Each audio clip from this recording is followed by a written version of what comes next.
Ó, chegou a nossa convidada. Vamos colocar aquela... Boa tarde. Oi, boa tarde, Júlia. Tudo bem? Eu peço desculpas pela demora, hoje tá uma loucura aqui. A semana foi curta, mas trabalhosa. Sim, eu expliquei pro pessoal aqui que surgiu uma reunião de imprevisto aí, né, e tu não teve o que fazer, né? Mas eu e o mestre dos magos aí fizemos a parte inicial aí do nosso quadro. Que bom. E aí, Júlia, como é que está? Tudo bem? Tudo tranquilo? Fora o trabalho?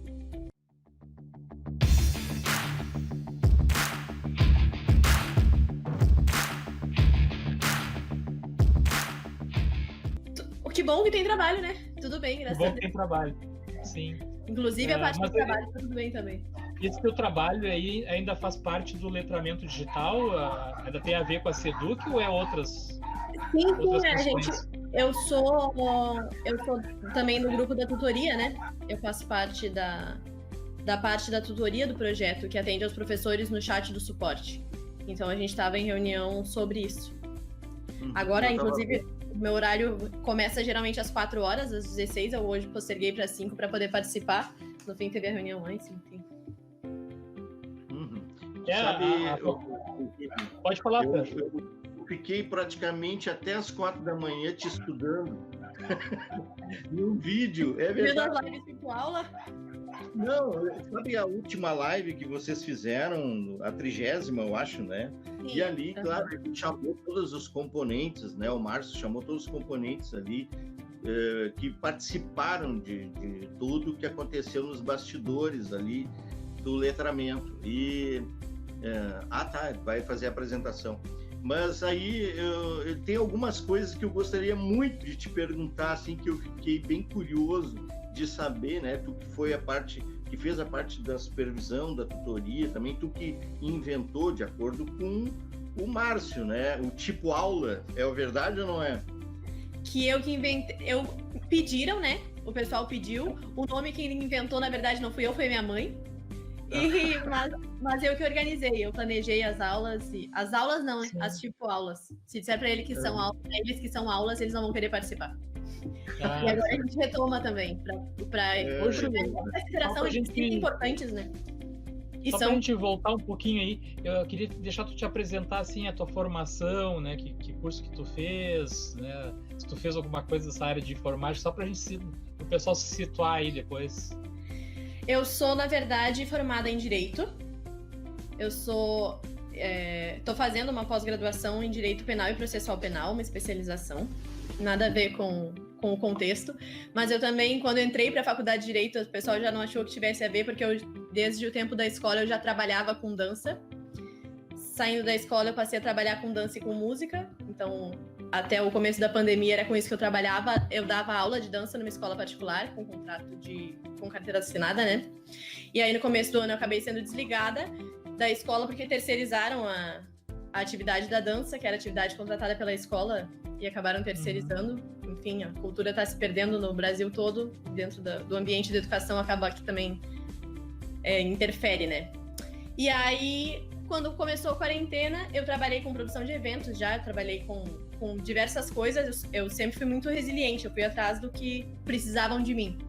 Então, no começo da quarentena, eu fiz a certificação Google, e quando iniciou, já tinha iniciado, mas quando eu tomei conhecimento do projeto, eu me ofereci, na verdade, para ajudar, não era para participar de forma mais ativa, mas é que a gente não, quando tudo iniciou, não se tinha tanta noção de como que ia ser, né? De quanto tempo a gente ia precisar disso, enfim.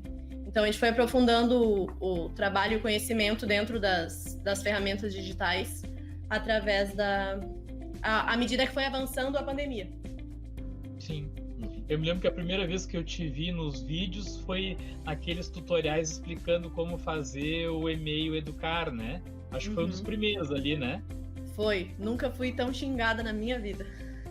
É mesmo? Nos comentários, o vídeo que foi para a criação da conta educacional para os estudantes, a gente teve muitos... A gente teve não, né? A Secretaria de Educação teve muito problema nesse começo.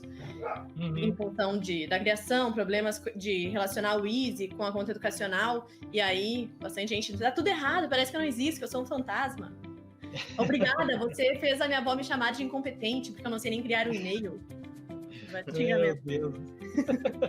Mas faz parte. Eu tenho uma ideia, porque eu também fiquei encarregado lá na escola de fazer, né, de ajudar os alunos, né, a fazerem o e-mail do cara, né? E aí eu fiz um tutorial também, só que o meu tutorial eu mostrava só colocando o número da matrícula, o nome lá em cima e o número da matrícula, porque como que eu sugeri para o aluno fazer com o nome da mãe, não funcionou. E aí então eu peguei e fiz um tutorial assim, aí começaram a me cobrar lá também, mas não, existe uma outra maneira, que é colocando o nome da mãe. Aí eu tinha que explicar, não, eu não fiz assim porque assim eu não consegui, eu consegui só com o número da matrícula. Nunca tá bom o suficiente, mas sabe que a minha mãe é professora da rede, né, e ela é vice-diretora da escola, e eu também, ela criou a conta para alguns dos alunos e me pediu ajuda quando ela não conseguia. E em alguns momentos eu passei aperto também. Eu dizia, mas por que não tá dando? Aí eu trocava um Z, trocava um S, botava só o primeiro nome da mãe. Uma amiga minha também tem uma filha na rede, disse, Júlia, já tentei tudo, botei todo o meu nome, botei todo o nome do meu marido, nem não consigo. Aí eu fui lá, botei só o primeiro nome dela e disse, ó, tá aí, pronto. Tu vê, né? Teve a maioria eu conseguia fácil, mas teve alguns que não tinha jeito. Aí eu comecei a ver depois que o aluno também tinha algum problema lá no Easy. Alguma informação de CPF da mãe ou do pai estava faltando, e aí por isso que não estava aceitando, né? Então aí alguns eu fiz contato com a secretaria da escola e ela conseguiu resolver, né? Sim. Eu vou passar a palavra para ti, fazer a tua pergunta aí. Não, eu estava vendo nessa live, né, nessa 30ª live, que eu achei muito bacana, assisti toda ela. Eu estava vendo que o Márcio disse que tu foi responsável pelo um nome em inglês lá, background, né, do letramento, e que tu fez 150 vídeos tutoriais nesse espaço curto de tempo. É verdade isso? Sim, é verdade. Na verdade, quando começou a questão da gravação dos vídeos, a gente acabou tendo que gravar mais de uma vez porque alteraram algumas coisas, mudou a fundação que era responsável pelo projeto também, né? Então a gente teve que regravar porque tinha colocado o logo, tinha se perdido o vídeo, a gente teve que regravar várias vezes e gravar muita coisa. Tem material que está gravado também que ainda não subiu para o YouTube. Tem ainda alguns vídeos que precisam ser finalizadas a edição para poder subir, então foi produzido bastante material. E as transmissões todas, de todas as 30 lives, o primeiro Tira Dúvidas também eu fiz, né? Porque eu tinha gravado o vídeo à tarde com as dúvidas, e aí na hora de fazer a transmissão, deu algum problema que eu não conseguia abrir o vídeo, e eu quem fiz as transmissões. Então, eu tava tentando ali, já tinha passado 10 minutos e eu tava com o cabelo preso, sentada, né, trabalhando. Aí eu só disse assim, ó, liga as luzes, soltei o cabelo e disse, eu vou entrar no ar. Avisei a intérprete, vou fazer ao vivo. E entrei. Aí muitos professores reclamaram que eu falava muito rápido. Eu disse, sim, eu tava muito nervosa, eu nem sabia o que estava acontecendo. A pobre da intérprete sofreu, cansada. Mas, fora a gravação dos vídeos, a gravação, a edição, essas coisas, foi a transmissão em si. Eu sempre estive junto com o professor Márcio daí. Eu sempre fiz a entrega dos comentários e essa parte do Tira Dúvidas não era contigo. Não. Era com a Maide. Com a Maide, isso. Eu fiz só esse primeiro. Porque não... A gente, ao invés de fazer ao vivo, ia fazer com a gravação de vídeos. A proposta era essa. Que não fosse com interação. Júlia, esse streamer, tu que fazia toda essa parte, né? E tu aprendeu por conta? Como é que foi? Eu, no começo da quarentena, já comecei a estudar isso. Porque, na verdade, como eu trabalho com uma banda e o meu companheiro é músico, a gente queria fazer lives, né? Pra manter o contato com o público, se manter ativo enquanto artista nesse período que não podia estar em contato. E a gente foi convidado para fazer algumas lives, então eu acabei estudando isso e aprendendo todos esses tipos de configurações, essas coisas. Tudo dentro da pandemia. Certificação do Google, né? Tenho, certificação do Google, tenho. Tem essa certificação ali. Eu até estava comentando com o Sérgio que é uma certificação que não é fácil de conseguir, né? Não é fácil de passar naquela prova, né? Pelo menos os comentários que eu vi, né? Na verdade, como eu já tinha usado as ferramentas, e quando eu iniciei a pandemia, eu também iniciei minha pós-graduação, e eu tive que usar essas ferramentas digitais, acabei estudando sobre elas. E aí eu já conhecia um pouquinho melhor, eu fiz os exercícios que tinha que fazer, e a prova foi bem tranquila. Foi muito mais fácil do que a prova de concurso. Eu tava falando pra ele que eu não cheguei a fazer a prova porque eu não vi que chegou e-mail pra mim, passou a data e acabei perdendo a data da prova. A Seduc tinha fornecido algumas, mas algumas pessoas me relataram que não era muito fácil de passar, né, na prova. Eu não sei, né, porque eu não cheguei a fazer, né. Eu acho que é questão de se apropriar mesmo, depois, a partir do momento que tu já tá mexendo na ferramenta, é mais tranquilo de tu conseguir fazer. Porque assim, ali no Google, a gente estava vendo agora, um pouco a gente estava comentando, que tem muitas funcionalidades que a gente não faz nem ideia, né? Por exemplo, assim, eu uso bastante o G-Drive, uso bastante o Google Formulários ali, mas, por exemplo, no e-mail eu não usava muito, né? No e-mail eu não usava muitas funcionalidades do e-mail ali. E aí, um dia assistindo o vídeo, eu vi, pô, mas tem quanta coisa que dá para usar no e-mail que eu não fazia nem ideia, né? Então, assim, não é, a gente fica pensando só num aplicativo, mas tem um monte de aplicativos, né, da Google, né? Eu desde pequena eu sempre me interessei muito por essa área da inovação e da comunicação. Então, eu já tinha assinatura do e-mail há muito tempo. Eu já conhecia a questão da nuvem por usar muito mais até o OneDrive, a Microsoft, do que propriamente a Google. Em função de usar o Word e não o Google Documentos, né? Agora que eu troquei e acabo usando sempre o Google Documentos. Mas eu já tinha essa vivência de nuvem e de ambiente digital. Sim. Vocês tinham noção, assim, quando vocês começaram a fazer o planejamento, que vocês iam ter níveis tão diferentes de formação, porque assim como tu tem o professor que não usava em nada a tecnologia, a aula era totalmente, né, analógica, digamos assim, né, lá no quadro e tal, tu tinha professores que nem eu e o Sérgio que já usavam. Eu inclusive, e isso eu ia te perguntar também, eu já fazia tutoriais, tanto que quando começou o letramento digital, eu já tinha acho que uns 10 tutoriais do Classroom, né? E o Sérgio também já tinha feito alguns. Vocês tinham essa noção que existia uma disparidade tão grande dos professores? Eu vou falar por mim enquanto a minha participação, né? Não posso falar em nome do projeto, mas eu não tinha tanta noção. Quando eu comecei a produzir o material e a gente foi começando a construir os roteiros, que isso foi junto com a Maide, né? Ela dizia, tem que explicar bem explicadinho, porque os professores tem muito professor que não consegue, que não entende se a gente ir direto. Cada coisa que tu for fazer, cada passo tem que explicar. Eu ficava pensando, não pode, gente. Como é que ele não vai saber clicar ali para minimizar a tela? E realmente, sim, daí a gente agora, tendo contato, né? Os professores, tem professor que chegou no suporte com a gente, no chat, e disse, olha, eu só sei ligar o meu computador, eu preciso que tu me diga o que eu faço a partir daí. E daí a gente para assim e diz, bom, primeiro, parabéns por ter chegado até aqui, chegado até o suporte.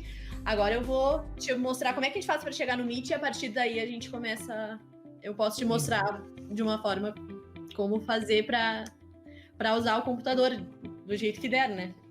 Sim. Mas eu não sabia que tinha essa diferenciação tão grande, porque a gente não tem ideia, eu não tinha ideia do número de pessoas que tinham, né? São 60 mil professores na rede.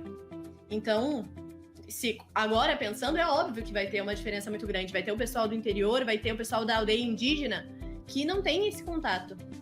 Mas quando começou, eu não tinha essa ideia, não, essa noção. Eu acabei fazendo tudo muito explicado, sempre parando, porque foi a programação do projeto. Sim. Sérgio, quer fazer a tua pergunta? Não, eu queria dizer que o pessoal pensou muito no letramento dos professores, né?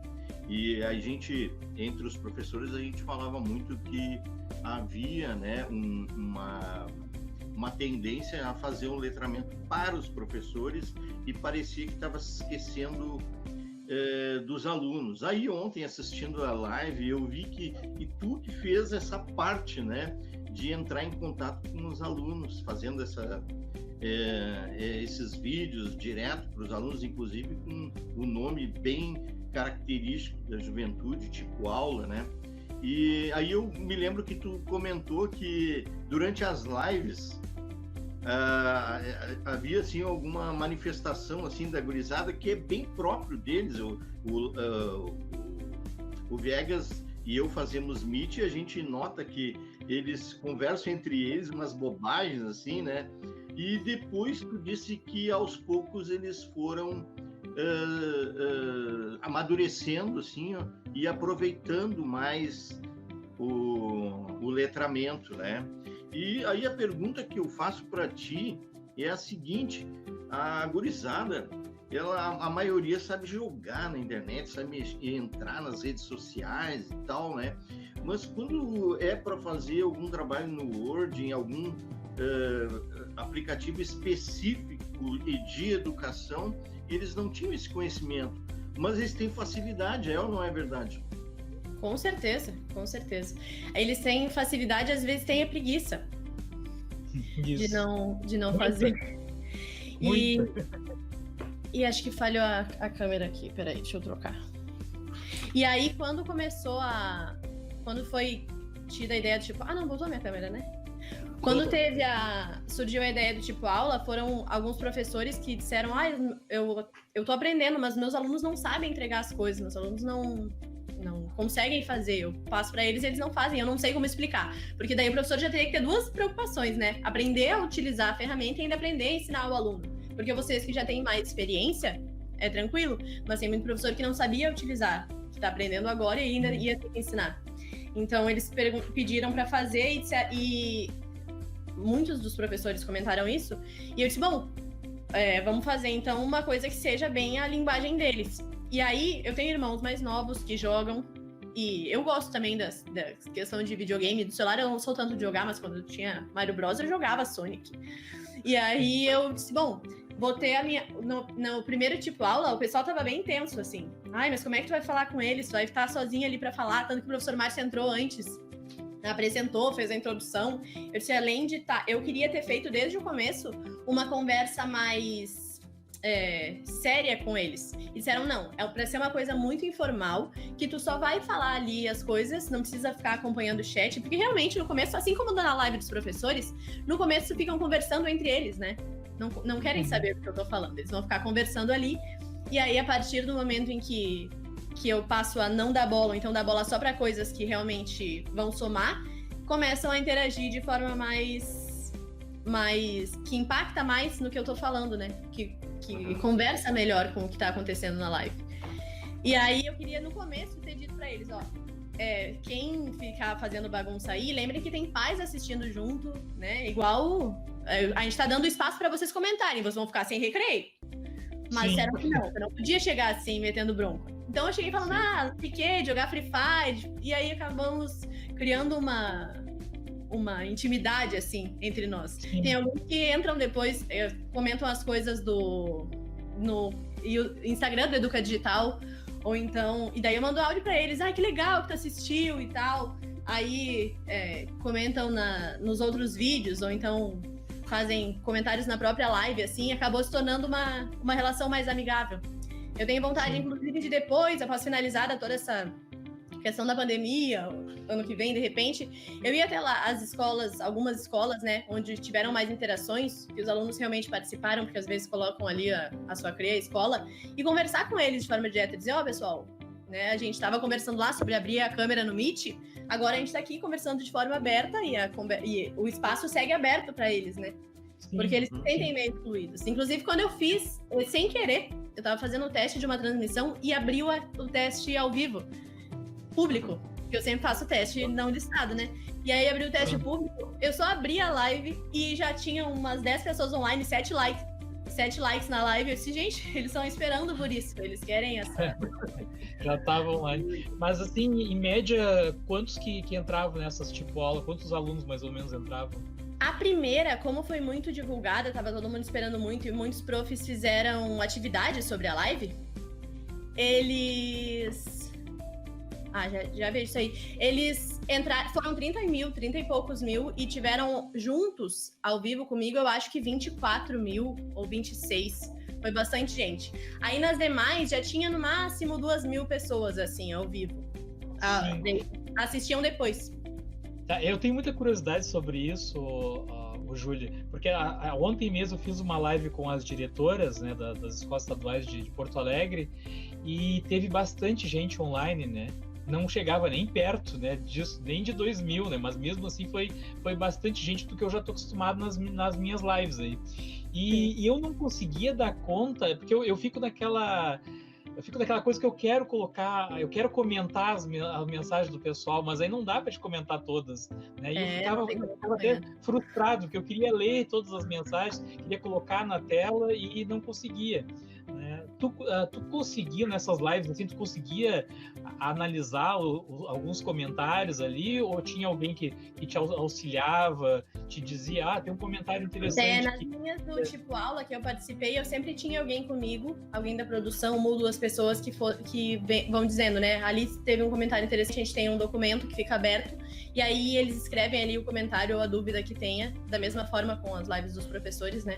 A gente vai escrevendo ali para que possa falar. No final das contas, lá pelas últimas lives, eu já deixava aberto aqui nos comentários para eu conseguir visualizar o que falavam. A última falaram muito do tal do Xandão. E aí eu acabei parando de olhar esse pessoal, para de falar do Xandão, presta atenção aqui em mim. Sim. Aí fizeram uns aplausos para os professores, né? Não sei se vocês chegaram a ver, que eu podia ter uma salva de palmas deles, começaram a mandar e disse, essa interação é a interação que era aí que eu precisava chegar. Claro, isso é legal. Mas aí eu consigo acompanhar pouca coisa, assim. Sim, pois é, eu fico imaginando, né? Porque com bem menos pessoas online aqui, eu não conseguia dar conta de tanta mensagem, né? E xingamento, tinha xingamento? Na primeira live ainda teve mais xingamento, assim, quanto que tá ganhando pra passar essa vergonha? Né? Sai daí, sua feia. Mas essas coisas, assim, bobagens, não chegam perto dos questionamentos que tem nas lives dos professores, por exemplo.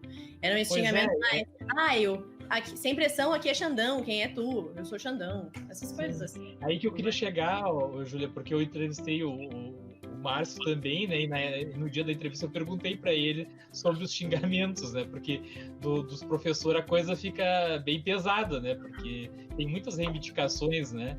Principalmente no que tange a esses assuntos aí, né? Das aulas remotas e tal, né? E aí, então, eu perguntei para ele, não chegou a fazer de professores, né? Ou só no primeiro dia? Se eu fiz junto? Chegou a fazer alguma live de professor? Só tu não, né? Tu fez acompanhando... Não. Só a do tipo aula. A do Tira Dúvidas. A primeira do Tira Dúvidas, mas foi só essa. Sim. E aí, essa eu nem vi comentário, porque eu tava tão nervosa que eu nem sei o que aconteceu. Sim.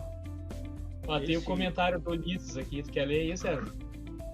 Consegue? Aconteceu muito dos alunos enviarem atividade e quando ia abrir não tinha nada anexado. Este era um problema dos alunos ao usar o Google Sala de Aula. Eu não sei se é bem para mim essa questão, né? Mas o que eu vi de muitos professores que entraram em contato com a gente no chat falando sobre isso, a gente vai acessar a conta e, na verdade, o aluno marca como concluída e acabou não concluindo, né? Assim como as atividades do curso de letramento digital. Às vezes a gente alguns profs marcam como concluída para sair ali da guia de pendentes e não entrega atividade. Formulário, então, especialmente, né? Eles vão lá, marcam que fizeram formulário e o professor diz, mas eu não encontrei o nome dele nas respostas do formulário, a Google não deve ter dado algum problema no aplicativo. E, na verdade, nem foi problema no aplicativo, é só porque o aluno realmente marcou como concluída e deixou de anexar alguma coisa. É possível, né? Tem algumas falhas do Google, né, o Júlia, que nem, por exemplo, a questão de devolver, né, a atividade, né? Quando tu coloca uma atividade sem nota, né, tu devolve para o aluno. Aí eles olham lá, o professor devolveu. Se tu não escrever nada como corrigido, né, ele devolve para ti de novo. E aí fica nessa. Isso eu comentei até com o Márcio, né? Devolve para lá, devolve para cá. Eu comentei com os alunos na live.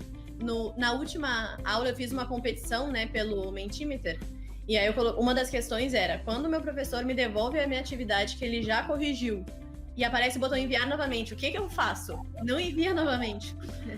Para. Mas é uma coisa que não precisaria, né, que deve ser adaptado em seguida, não vai ficar para sempre assim, acho que vai ser uma evolução da ferramenta. Uhum.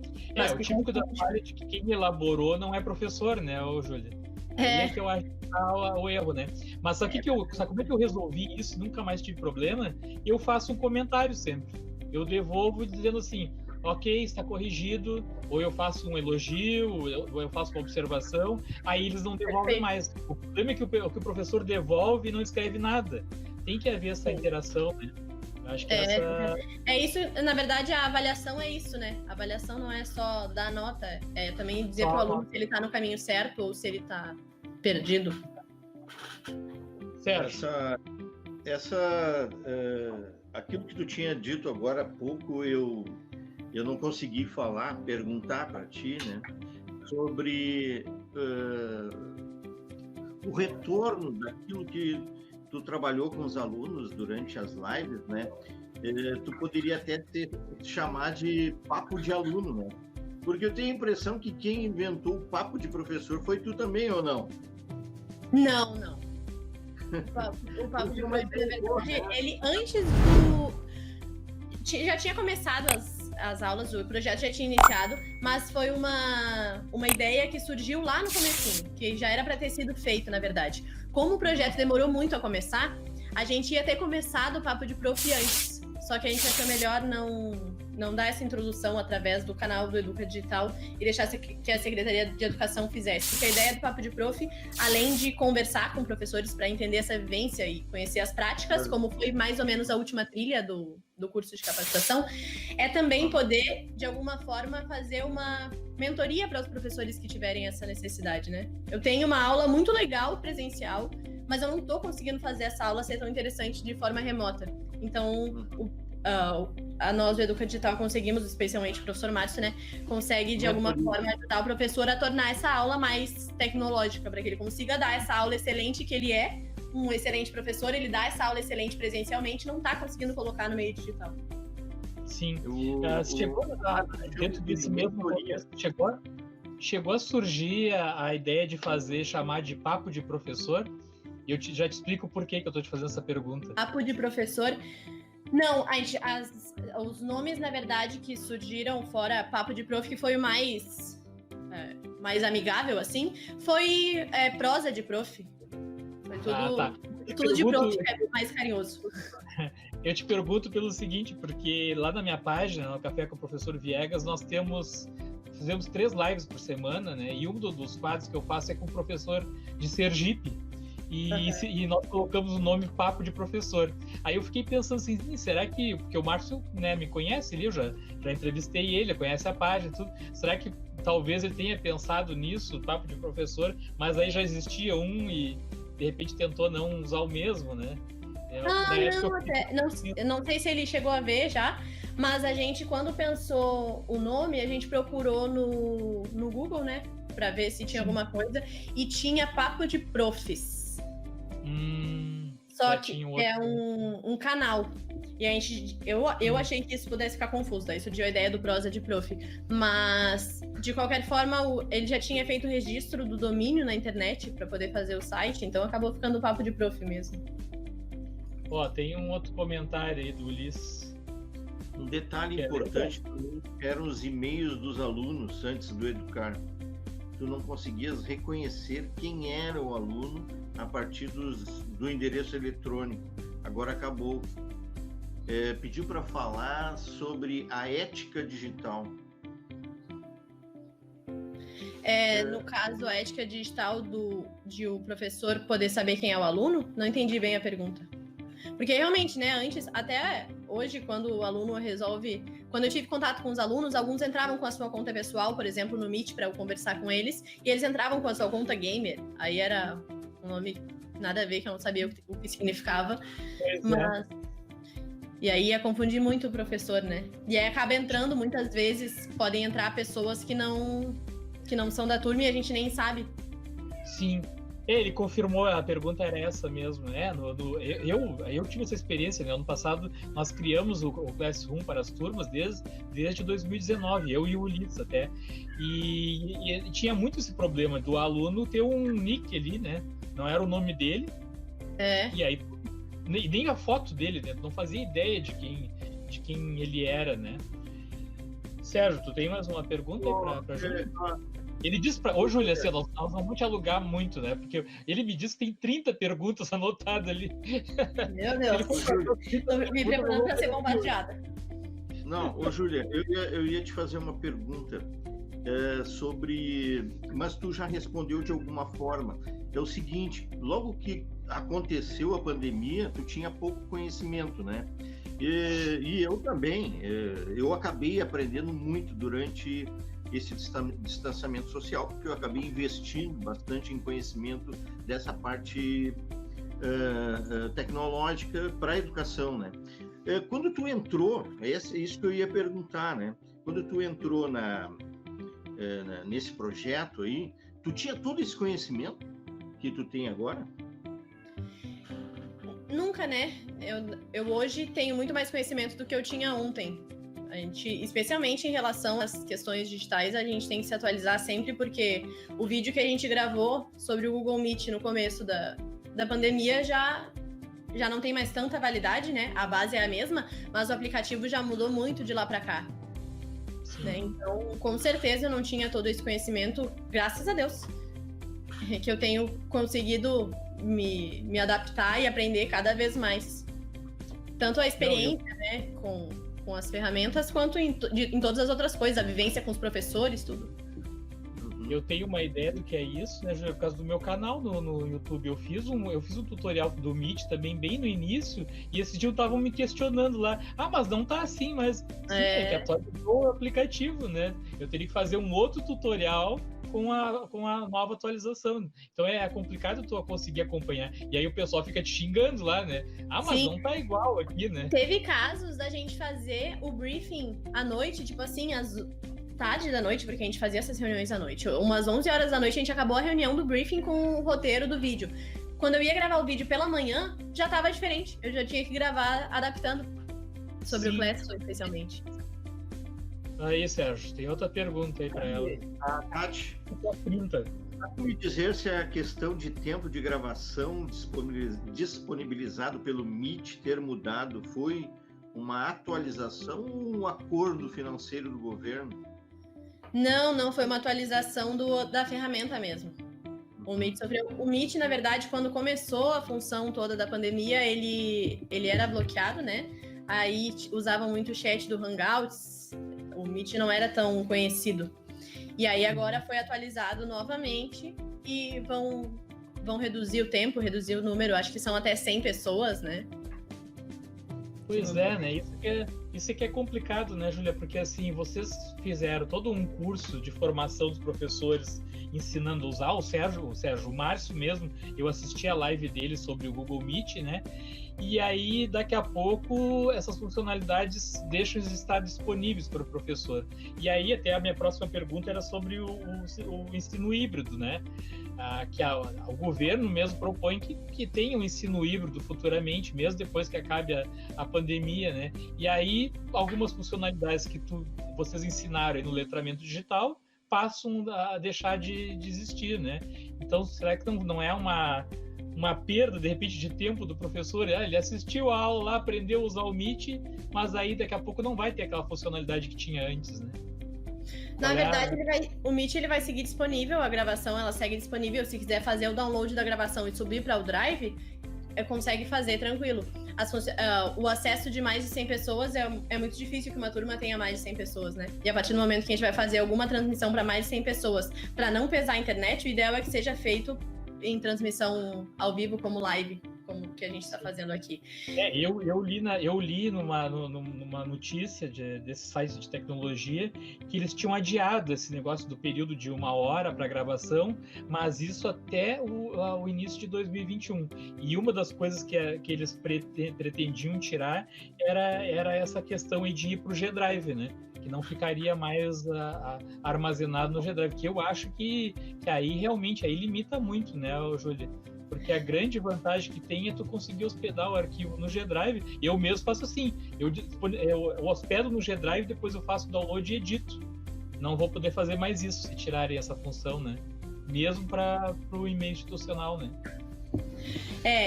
Assim, sobre isso, são várias questões, né? Eu escuto, eu muitas vezes concordo, mas são coisas que nem nós, nem eu, nem vocês, nem a Secretaria de Educação, nem o Educa Digital e nem ninguém pode resolver, né? Existem sugestões que a gente pode fazer para Google, pedir ou não pedir, mas a decisão vai ser deles de fazerem qualquer coisa ou não, né? Então... Sim. Tu tá falando uma coisa aí que eu já pedi, uma vez eu mandei uma mensagem para Google, mas eu acho que é difícil chegar neles, né? Que é a questão do banner. Do banner do Google ali, que não sei se tu já te deu conta que quando tu faz o upload da imagem ali, quando tu usa uma imagem que tu criou, ela fica mais escura, né?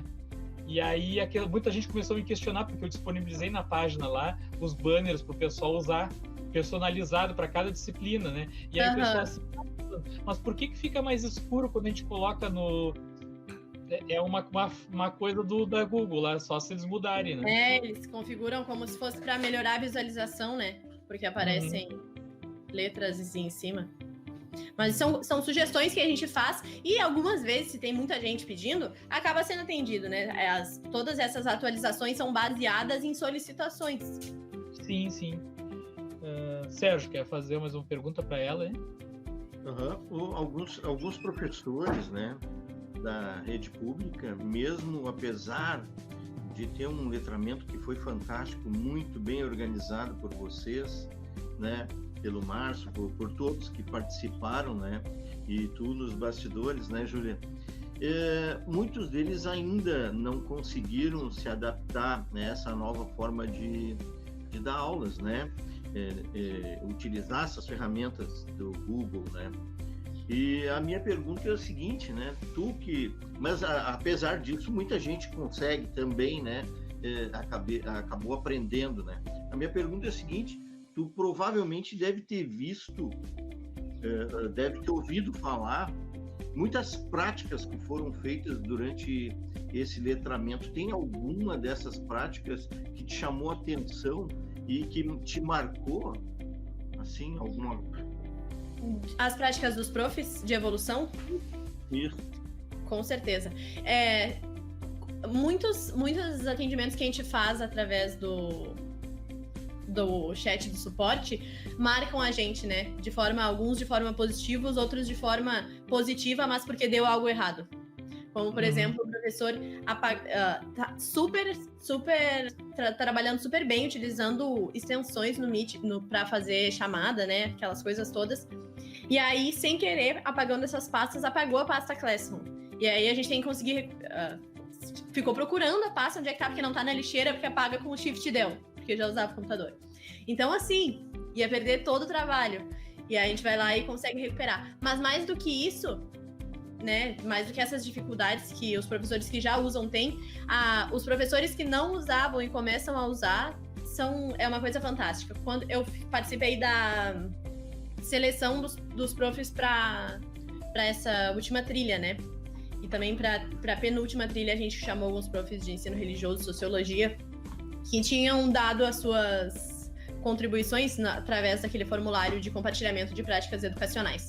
E ali a gente viu muita coisa legal e muito relato, inclusive nessa última trilha que não tinha uma prova de conhecimentos, uma avaliação, era para poder contar a sua experiência. Tem muito relato muito bacana de gente que não sabia usar, que não usava nada, não sabia usar o computador e tá aí criando coisas muito legais, inclusive na turma de letramento também, nas respostas. E a minha mãe também, porque a minha mãe, que é prof da rede, era muito resistente. Sempre reclamou de educação à distância, que ali se formou no EAD. E aí ela se viu obrigada a ter que aprender e ela também tinha dificuldade de fazer essas coisas. A gente fez Meet, eu e ela, para poder mostrar para ela como é que funcionava o Google Apresentações. Não, faz assim, aqui tu consegue colocar um vídeo. E daí, inclusive numa das lives, ela tinha compartilhado uma apresentação dela com a Dona Benta, para eu poder visualizar, porque eu não tenho e-mail Educar meu, né? Então ela compartilhou com a Dona Benta. E aí na hora da live, o professor Márcio abria a página e eu apaguei rápido o e-mail dela, enviando... Olha só, vê o que tu achou, vê se ficou bom, estou aprendendo. Sim. Que legal. O que tu acha do ensino híbrido? Tu acha que vai vingar essa ideia ou tu acha que terminou a pandemia, tchau, acabou o ensino híbrido, vai todo mundo voltar pro que era antes? Eu acho brabo. que volte. Tem Acho muita que gente... Tem muita gente gostinho. que eu acho brabo que retorne pra como era. Sim. Tem muita gente que tem muita resistência e talvez siga lutando contra isso, né? Que cada um tem a sua forma de dar aula. Muita gente é acostumada há muitos anos da aula sempre da mesma forma e não quer mudar, não precisa disso, ao seu ver, né? Mas se vê que o ensino híbrido ele é mais produtivo para o aluno, que é quem realmente interessa. Ele se torna mais interessante e mais útil, se pode-se dizer assim. Porque a gente tá sentado, e eu, na minha experiência de docente, que não faz muito tempo que eu saí da escola, né? E da faculdade. A gente fica sentado assistindo a aula só, com o professor no quadro, porque na escola particular ainda, às vezes se tem acesso a uma lousa interativa, mas na escola pública muitas vezes não se tem isso, normalmente não se tem, né, esse tipo de acesso. E aí o professor já vinha utilizando, por exemplo, quando eu comecei a estudar, o professor usava slides com um papelzinho, né, num projetor. Depois já começou a usar o PowerPoint. E aí, à medida que isso vai evoluindo, vai se tornando muito mais interessante a aula. Sim. Então eu acho que o ensino não volta a ser mais o mesmo e eu acho isso ótimo. Antes de passar a palavra para o Sérgio de novo, eu queria pegar o gancho daquilo que tu tinha falado antes da escolha dos professores, né?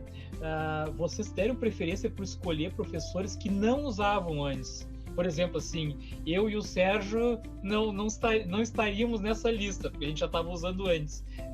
Estariam na lista pessoas que realmente não usavam antes e começaram a usar a tecnologia, ou não foi esse o critério? Na verdade, foi, mas não foi. Não foi em função de poder pegar uma prática nova ou qualquer coisa assim, né? De pessoas que não usavam para incentivar a própria pessoa. Mas por quê? A gente viu muito nos comentários das lives, por exemplo, dizer, mas essa pessoa aí é de tal lugar e já sabe usar. Então, para incentivar os professores mesmo que estavam assistindo a se inspirarem e verem, ela ali, uma senhora do interior, fala, não consegue nem falar o Google Classroom, mas está utilizando o Classroom de forma excelente. Então, era buscando essa inspiração, a gente buscou pessoas que tinham menos acesso, que utilizavam menos, para poder inspirar o professor que também não utilizava ainda. Tá bom, eu não consigo falar Google Classroom até hoje, então o Airem em inglês vai sair hoje. O inglês, professor Viegas, a The Book is on the table, né? Sérgio. Cara, eu fiquei muito contente de poder conhecer assim os bastidores, né, do letramento digital. Eu acho que foi importante, né? E essas 30 lives que foram feitas para que e essas 30 lives podem ser vistas quando a gente quiser, né? Quando o professor quiser. Eu estava até comentando hoje, eu fiz uma aula para uma aluna só que foi assistir a minha aula. E ela disse, professor, só tem eu aqui. Não tem problema. Essa aula, eu já teve aulas que eu fiz de física para ensino médio que alcançaram 35 mil acessos. Quer dizer, eles podem não assistir agora, mas vão assistir depois, né? E a minha aula era cedo mesmo, então eu não gosto também de dar aula muito cedo, e tem alguns que não acordam, né? Ou ficam debaixo das cobertas ali, né? E a minha pergunta é a seguinte, eu vejo que tu é bem jovem, né? Deve ter, 20 e poucos anos, não é isso? E tu não acha que essa tua linha de trabalho... Como é que tu pergunta a idade da pessoa, assim, ao vivo, assim, nos faz isso? Porque ela é nova, né? Sim, tu não acha que tu vai seguir essa área? Tu não vai acabar indo pro lado do direito? Tu não acha? Porque tu se desenvolveu tão bem durante essa pandemia e tu não acha que tu descobriu um outro caminho? Eu venho descobrindo caminhos na minha vida em vários aspectos, né? E aí eu tenho um leque de possibilidades para seguir. Mas todas essas coisas, de alguma forma, se correlacionam, né? É muito importante que a gente saiba, por exemplo, de como funciona o direito de imagem trabalhando com as transmissões. Sim. Né? Então, pode ser que eu venha trabalhar mais com essas questões de Google e certificações, pode ser que eu venha trabalhar mais com arte, ou pode ser que eu venha trabalhar mais com direito. Para mim é bastante uma incógnita, mas eu invisto muito meu tempo em todas essas coisas. Sim. Essa tinha sido a minha primeira pergunta. Isso. Com a imagem, né? Com usar, né, com gravar e tal. Tu pode fazer um canal, por exemplo, de qualquer coisa que tu imaginar, né? Que o que mais necessário para ter um canal tu já tem, que é estar acostumado a falar com as câmeras, né? Só para concluir aí, eu gosto de fazer as perguntas polêmicas sempre, né? O Sérgio é mais suave na nave aí, né? Mas eu gosto de fazer as perguntas mais... Eu fiz uma pergunta pro teu pai aí, né? Eu vou dizer teu pai, né? Eu posso dizer, né? Eu acabei escapando, eu vou dizer, é o Márcio Machado, né? E eu perguntei para ele na live o que ele achava sobre o retorno das aulas, né? Se ele era contra ou a favor. A pergunta, assim, pessoal de vocês, não tem nada a ver com o SEDUC, com o letramento. Perguntando para a Júlia, né? O que a Júlia acha? Até porque tu tem uma mãe também que é professora também, né? O que tu, Júlia, acha? Que dá para voltar agora ou que, já que a gente está com o ensino remoto aí, continuasse com o ensino remoto? Na verdade, assim, eu não gosto de me manifestar sobre o que eu não tenho propriedade para falar, né? Eu tenho investido muito do meu tempo em trabalhar com as ferramentas, em pós-graduação e outras coisas.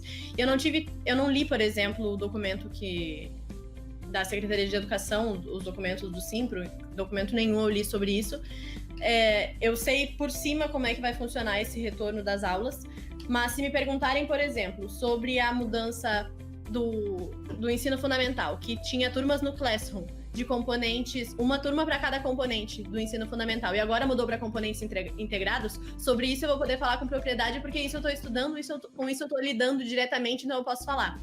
O retorno às aulas foi investido muito tempo dos professores, né, para fazer a capacitação, é um momento ainda de incerteza em relação ao coronavírus em si, então me parece precoce, mas com certeza tem algum estudo que embasa a orientação que está sendo feita, né? Então, embora eu ache precoce, eu não posso me posicionar em relação a isso, não de forma pública, assim, em uma live. Eu preciso ler sobre essas opiniões. Eu sou aberta a ouvir, por exemplo, se vocês quiserem falar, ou então se algum professor que, por exemplo, sempre nas lives ficou batendo mas meus alunos não têm acesso, como é que eu vou dar uma aula remota? E daí agora a proposta é de retornar. Então, qual é a ideia? Né? Se não é retornar e não pode fazer a aula remota, qual é a ideia? Como é que isso pode acontecer? Então, eu sou sempre aberta a ouvir, mas falar sem ter propriedade, eu não falo, porque a minha opinião pode afetar muito a outras pessoas, né? Eu aprendi, especialmente com o projeto. A gente tem que ter cuidado com o que a gente fala em público, porque hoje em dia, especialmente nesses períodos que está todo mundo em casa, muita gente em casa, graças a Deus, tem muito doutor de Facebook, né? Que vê publicação na sua linha de tempo e acha que tem domínio sobre várias coisas. Várias. A pessoa não tem experiência nenhuma em ler a lei e ela acha que ela pode ler a lei e fazer a sua interpretação e publicar para todo mundo ver dizendo que é aquilo ali. Sim. Assim, né, Júlia? Eu, como entrevistador, eu tenho um pensamento assim, eu faço a pergunta, a pessoa não é obrigada a responder, né? Mas eu como entrevistador, como responsável por trazer as informações para as pessoas aqui, eu sempre faço a pergunta. Aí se a pessoa vai responder ou não, né? Aí o Márcio... É da responsabilidade de cada um. O Márcio, na época, respondeu a opinião dele, né? Então, assim, cada um, né, tem o direito de responder ou não. Né? Ele tá dentro da Secretaria de Educação, então ele vai saber melhor sobre isso. Mas eu realmente não tenho propriedade e não me posiciono. Sim. Sérgio, para concluir.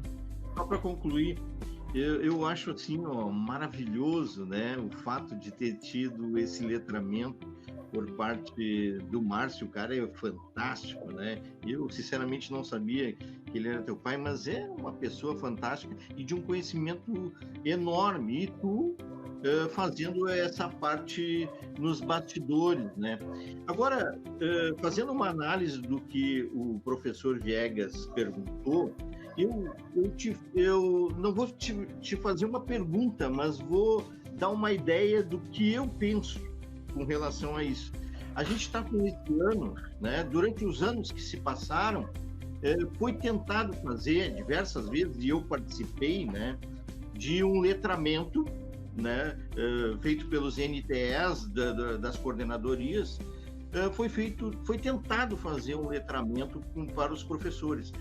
Eu fico pensando assim, ó, por que não aproveitar esse momento de pandemia ou esse ano para fazer esse aprendizado com os professores? E deu certo, com certeza, muito. Uma boa porcentagem de pessoas, de professores e de alunos, né, por isso que eu falo pessoas, acabaram aprendendo muito com relação a essa parte tecnológica do Google for Education, né, para aprendizado virtual, né? Então, eu acho que a gente tinha que aproveitar esse momento, né, de aprendizado, né? Isso aí que eu penso. Essa é a minha maneira de enxergar isso. Com certeza. Então tá, eu vou dar a palavra final aí para a Júlia e vamos concluir a live. Ela deve estar cansada, saiu de uma reunião agora, né? E agora começa a função da tutoria. A gente vai estar até às 10. Se alguém tiver dúvida aí, acho que o pessoal que está aqui nem deve ter, mas sempre que vocês precisarem, podem contar com a gente também através do chat do suporte, né? Do Educa Digital. Eu quero agradecer o convite do professor Viegas, mestre dos magos também, né? Para participar da live. Eu acho muito bacana poder ter essa interação também com os professores, porque eu não tive muito esse contato direto com os professores, mas só com os alunos mesmo, que voltaremos a ter, inclusive. E se vocês tiverem algum pedido, por exemplo, a questão de ligar a câmera no Meet, ou de não ficarem devolvendo a atividade que já foi enviada, podem encaminhar com a gente, que a gente que a gente encontra uma forma de falar com eles, de forma que eles nos escutem, ou que a gente atinja o máximo possível de alunos. E é isso aí, só agradecer mesmo. Dizer que para mim então, foi um prazer estar aqui. Eu queria agradecer por tu ter aceitado o nosso convite aí, né? Eu sei que a tua vida é bem corrida aí, tá bem, né, com muitas atividades, né? E o espaço está aberto aí, né? O Mestre dos Magos, para outra oportunidade, quiser participar aí. Eu vou fazer o contato contigo para ver aqueles professores que participaram, né, dos depoimentos, né? Eu queria trazer eles também aqui para as nossas lives para fazer o relato, né? Tá, Júlia? Muito obrigado e até a próxima. Tchau, tchau. Obrigada, gente. Até a próxima. Contem comigo também. Até mais. Mestre dos Magos! Tchau, pessoal. Tchau, pessoal.